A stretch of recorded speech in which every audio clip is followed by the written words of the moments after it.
Everybody, నేను Narayanadri hospital under ground visitors room నుంచి మాట్లాడుతున్నాను. ఒక్కసారి మీకు చూపిస్తాను. ఆడవాళ్ళు లేకపోతే ఏమీ జరగదు. ఎందుకంటే పేషెంట్స్ బెడ్ మీద జెంట్స్ అందరూ ఉంటే లేడీస్ అందరూ కూడా టేక్ కేర్ ఆఫ్ కోసము ఇంతమంది చూడండి. పాపం రాత్రుల్లో మేల్కొంటారు, ఇప్పుడు పగలు నిద్రపోతున్నారు. ఎంత బాగా చూడండి, టైర్డ్ అయిపోయినారు లేడీస్. ఎంత ధైర్యంగా పేషెంట్స్ దగ్గర ఉండి మనిషికి హెల్ప్ చేయాలంటే డబ్బే కాదండి, ఫిజికల్లీ కూడా హెల్ప్ చేయొచ్చు. ఒక ధైర్యం చెప్పడం కూడా హెల్పే, ఒక రోడ్డు క్రాస్ చేయించడం కూడా హెల్పే. కాబట్టి మంచి ఒక ధైర్యం చెప్పాలి వాళ్ళకి. ఏదైనా మెడిసిన్స్ కోసము సపోర్టివ్గా ఉండాలి. డబ్బే కాదు, సహాయం చేయాలి అంటే ఎన్నో రకాలుగా చేయొచ్చు. అందరూ అంటారు మీకు డబ్బు ఉంది, వాళ్ళకి డబ్బు ఉంది చేస్తారని. కానీ డబ్బు ముఖ్యం కాదు, ఫిజికల్లీ కూడా మనము హెల్ప్ చేయొచ్చు అనే నేను ఆశిస్తాను. ప్రతి ఒక్కళ్ళకి ఏదైనా ఇప్పుడు క్యూలో ఉన్నప్పుడు కూడా లేడీస్కి అలో చేయండి వాళ్ళకి.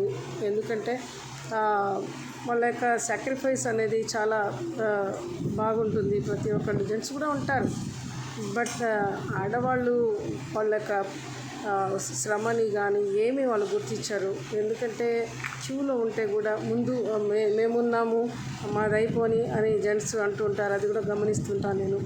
బట్ వాళ్ళని ముందు వదలాలి. ఏం చేస్తా అంటారు మీరు ఇక్కడ? ఇక్కడ ఏమి మీ పని?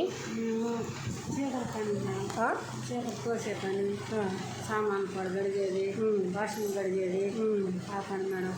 నీదమ్మా? నాది కూడా ఇది కూడా అదేనా? మంచి శాలరీ వస్తుందా మీకు?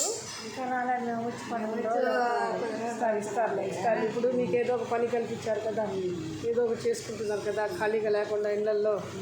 సో ఇట్లాంటి నేను ప్రతి లేడీస్కి చూడండి, ఏజ్ చూడండి, బట్ పని చేస్తా ఉంది మనీ పర్పస్.